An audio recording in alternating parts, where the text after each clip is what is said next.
안녕하세요. 여러분, 오늘은 차트 분석 4편, 가격 상승의 신호, 정배열, 골든크로스, 그리고 차트 예측 맛보기까지 알려드릴 거예요. 제가 요즘 좀 업로드에 소홀했던 것 같아서 그래도 주말이 끝나기 전에 얼른 한 편 찍어서 업로드를 하게 됐습니다. 오늘은 정말로 중요한 부분들을 짚고 넘어갈 거여서 끝까지 영상 시청해 주시길 바랍니다. 정배열 설명에 앞서 이평선에 대해서 다시 조금 짚고 넘어갈게요. 이평선은 이동 평균 가격선이라고 하며 이제 가격이 이동한 평균선을 추세로 그려놓은 거예요. 그래서 왼쪽에 보시면은 5, 20, 60, 120이라 써있고 이게 5일 가격의 평균을 그려놓은 선이 있고 빨간 선이 있고 이제 20일 가격 평균을 그려놓은 보라색 선이 있고 그리고 그보다 중기 가격인 이제 60일 평균을 그려놓은 선이 이쪽에 있고 그리고 이제 마지막으로 제일 장기간 축적된 가격을 반영한 120일선이 맨 오른쪽에 있습니다. 이평선의 가격은 지지와 저항 역할을 하는데요. 상승하게 될 때도 지지를 받으면서 상승할 수가 있고 만약에 하락하다가 상승하려고 할 때도 저항의 역할을 해서 가격을 뚫지 못하는 경우가 있어요. 이거는 뒷부분에서 차차 더 설명드리도록 하겠습니다. 자, 정배열이란 단기 가격이 중장기 가격보다 위에 있는 경우에요. 제일 장기 가격이 맨 아래로 깔리고 차례대로 중기 가격, 그 다음에 맨 위에 단기 가격이 맨 위에 이렇게 형성될 때 이때를 정배열이라고 합니다. 정배열을 단순하게 그래프로 그려보면 시간이 지남에 따라 가격이 상승한 비례직선이에요. 지난번 역배열 때는 이 반대인 반비례직선이었죠. 비례직선이라는 건 시간이 지나면 가격이 상승한다. 이걸 뜻하는 거예요. 물론 단기 가격은 앞으로 또 차트 예측을 해서 분석을 해야겠지만 현재 정배열 상태는 시간이 지남에 따라 가격이 상승했다를 나타냅니다. 이 차트를 보시면 제가 설명했던 모든 것들이 함축되어 있는데요.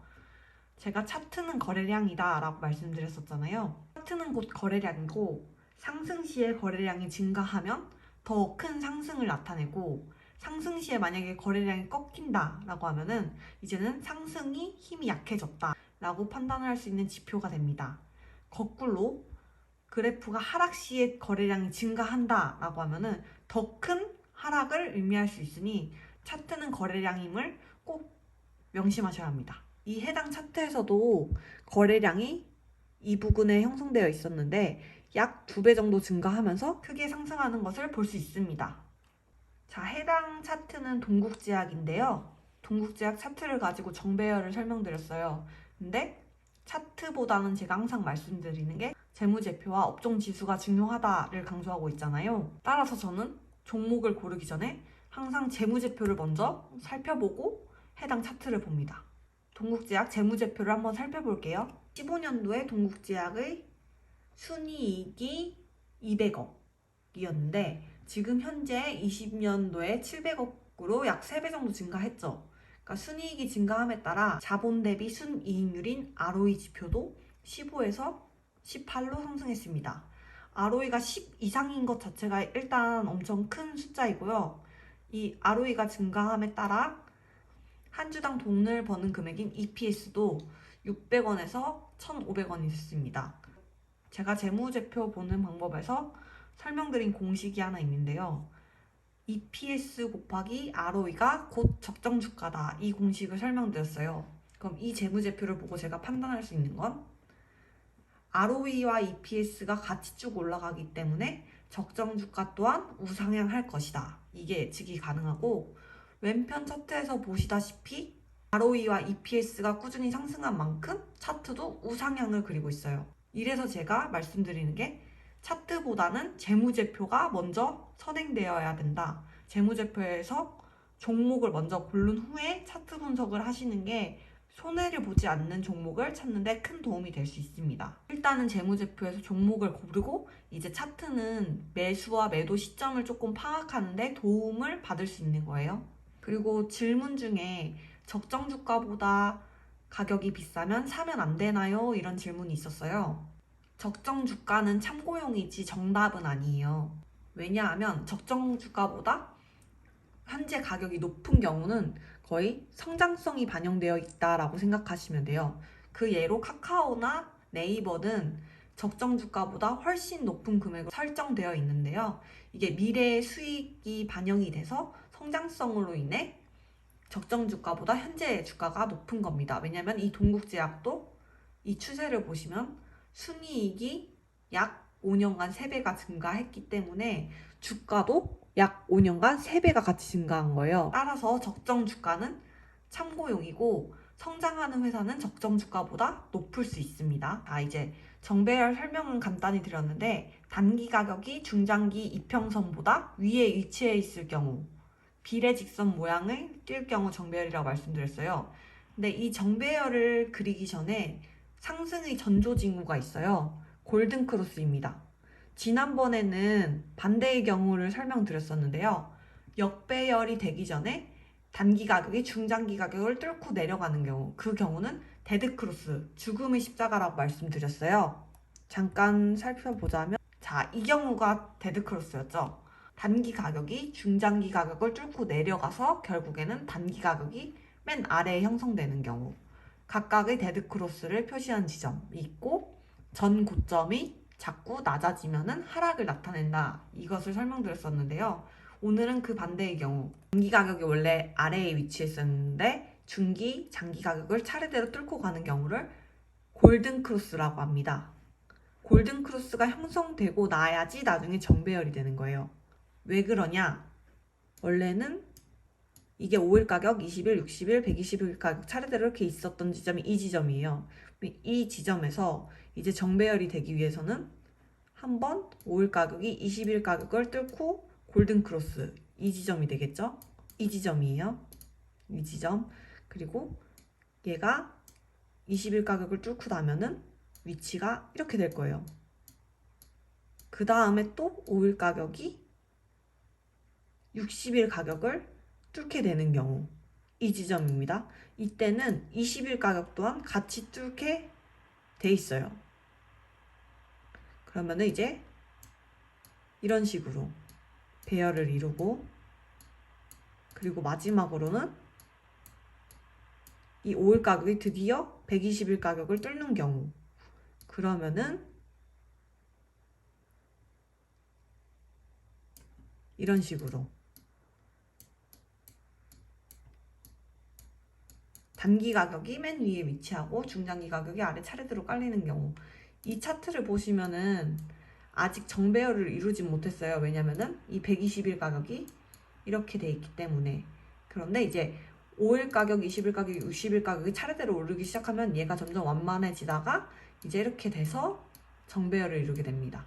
그러니까 정배열을 이루기 전에 전조징후는 골든크로스고, 단기 가격이 중기, 장기 가격을 차례대로 뚫는 게 골든크로스인데, 이때가 상승의 전조징후이다 입니다.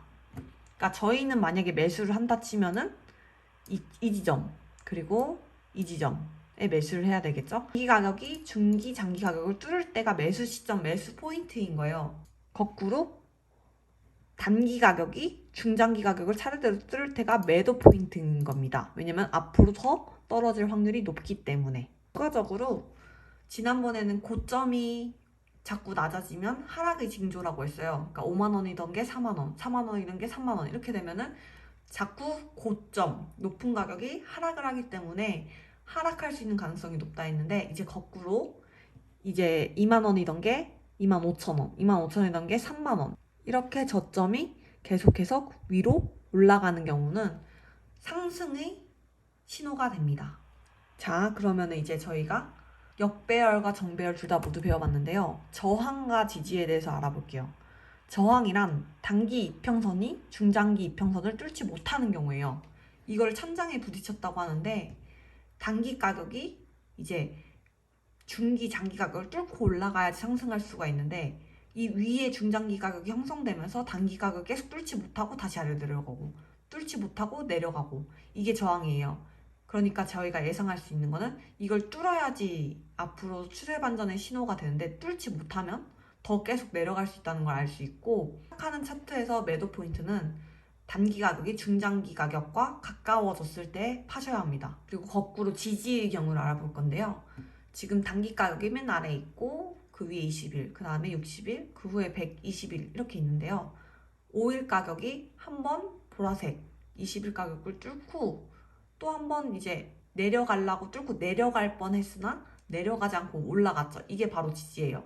그러니까 지금 20일 가격이 그물망 역할을 해서 5일 가격이 뚫고 내려가지 못하게 딛고 올라가는 거예요. 이러한 현상이 나타나는 이유는 5일 가격보다는 20일 가격이, 20일 가격보다는 60일 가격이 거래량이 누적되면서 형성된 가격이기 때문에 그 가격을 쉽게 뚫지 못하는 거예요. 지지는 중장기 가격이 단기 가격보다 아래에 있을 때 단기 가격이 중장기 가격을 아래로 뚫지 못하고 부딪혀서 그물망처럼 튕겨 올라오는 거예요. 여러분들이 10층 에스컬레이터를 타고 있다고 가정했을 때 6층, 7층에 그물망이 설치가 돼 있는 거예요. 10층에서 떨어지다가 이제 6층에 있는 그물망에 걸려서 다시 위로 튕겨 올라오는 겁니다. 저항은 여러분이 6층, 7층에 있는데 10층에 콘크리트로 된 천장이 있는 거예요. 그러니까 그 천장을 쉽게 뚫지 못하고 다시 내려오는 거예요. 결론은 단기 이평선이 중장기 이평선을 부딪히면은 저항 또는 지지가 있을 수 있다. 그러니까 쉽게 그 가격을 뚫지 못한다를 명심하시면 됩니다. 떨어지는 차트에서는 단기 이평선이 중장기 이평선을 뚫기 위해서는 많은 상승이 있어야 돼요. 그러니까 오히려 더 떨어질 가능성이 높기 때문에 데드크로스가 맨 처음 발생한 지점에서 파시는 전략이 주린이들에게는 손실을 덜 수 있는 방법이고, 정배열과 골든크로스 그리고 저항과 지지에 대해서 알아봤는데요. 주린이 여러분들은 정배열, 역배열과 골든크로스, 데드크로스만 아셔도 언제 상승하고 하락할지, 언제 사야 할지 팔아야 될지를 아실 수 있습니다. 골든크로스는 저희가 매수를 해야 되는 지점이고, 데드크로스는 저희가 매도를 해야 되는 지점이에요. 그리고 추가적으로 제가 항상 차트를 쓰는 종목들이 있는데요. 제가 갖고 오는 차트 종목들은 일단은 제가 재무제표를 보고 그 회사가 괜찮은 회사만 가져오는 편이에요. 그래서 오늘 차트에 보여드렸던 종목은 첫 번째는 동국제약이 있었고요. 그리고 두 번째는 하나금융지주가 있었습니다. 동국제약 차트는 거의 삼성전자와 유사한데 추후에 우량한 기업에 투자해야 하는 이유에 대한 영상을 올리면서 추가 설명을 드리고, 하나금융지주의 재무제표도 잠깐 봐볼게요. 하나금융지주는 하나은행의 주식이에요. 하나금융지주의 재무제표를 보면은 주당 배당금이 650원에서 현재 2,100원 쭉 상승하고 있죠. 이 이유가 순이익이 계속 증가하기 때문에 주주들에게 환원되는 이익금이 늘어나는 거예요. 간단하게 설명드리면 배당금은 회사가 벌어들인 이익을 주주들에게 나눠주는 거예요. 그리고 현재 시점에서 하나금융지주의 배당률은 작년 배당금 2,100원 기준으로 현재 주가를 나눠봤을 때 현재 배당률은 6.43%입니다. 제가 이걸 설명드리는 이유는 많은 분들이 적금을 하시는 경우가 많아요. 왜냐면 주식은 불안하다고 생각을 하셔가지고. 그런데 은행은 저희가 적금을 하면 1%에서 2% 이자를 주고 기업에게 돈을 빌려줄 때는 3, 4% 이자를 받습니다. 그런데 우리가 만약에 그 기업에 투자를 한다면 그 이자보다 더 많은 돈을 회수할 수가 있는데 기업 고르는 게 힘들잖아요. 그러시는 분들은 차라리 은행 주식을 사 모으세요. 저희가 은행에 투자를 함으로써 은행의 이익금을 나눠받을 수 있습니다. 이 배당률 6%가 작은 것 같지만 제가 계산을 직접 해봤어요. 은행주로 약 6% 배당률을 적용을 하면은 12년 후 약 200% 원금이 2배가 됩니다. 1,000만 원 투자 시 약 2,012만 원이 되는 거예요. 단 여기서 조건은 배당받은 금액을 다시 은행주에 투자했다는 가정하입니다. 그리고 만약에 똑같은 금액인 1,000만 원을 은행 적금에 넣었을 때는 12년 후 약 26.8%예요. 여기서 이자세나 이런 거는 계산을 쉽게 하려고 제외했습니다. 자, 숫자가 엄청 차이가 나죠. 그러니까 같은 돈을 은행 적금에 넣냐, 은행 주식을 넣냐에 따라 수익률이 약 4배가 차이가 납니다. 따라서 저는 적금을 넣으시는 안전형 투자를 원하시는 주린이 분들이라면은 적금보다는 은행주에 한번 투자해 보시기를 권유드립니다. 그러나 은행주도 언제 사면은 더 배당률을 많이 받고 싸게 살 수 있는 시점이 있고, 추가적으로 이 은행주가 올라서 배당 차익이 발생하는 경우도 있어요. 그 경우에 대해서는 제가 차트 분석을 추가적으로 업로드해서 은행주 언제 사면 좋을지에 대한 영상도 추가적으로 업로드 하겠습니다. 말씀드리고 싶은 거는 은행주를 팔 생각을 하시지 마시고 은행주를 사 모으시면 적금보다는 훨씬 많은 이자를 받으실 수 있습니다. 오늘도 영상 끝까지 봐주셔서 정말로 감사드립니다. 영상 도움 되셨다면 좋아요와 구독 그리고 알람 설정까지 부탁드립니다. 감사합니다.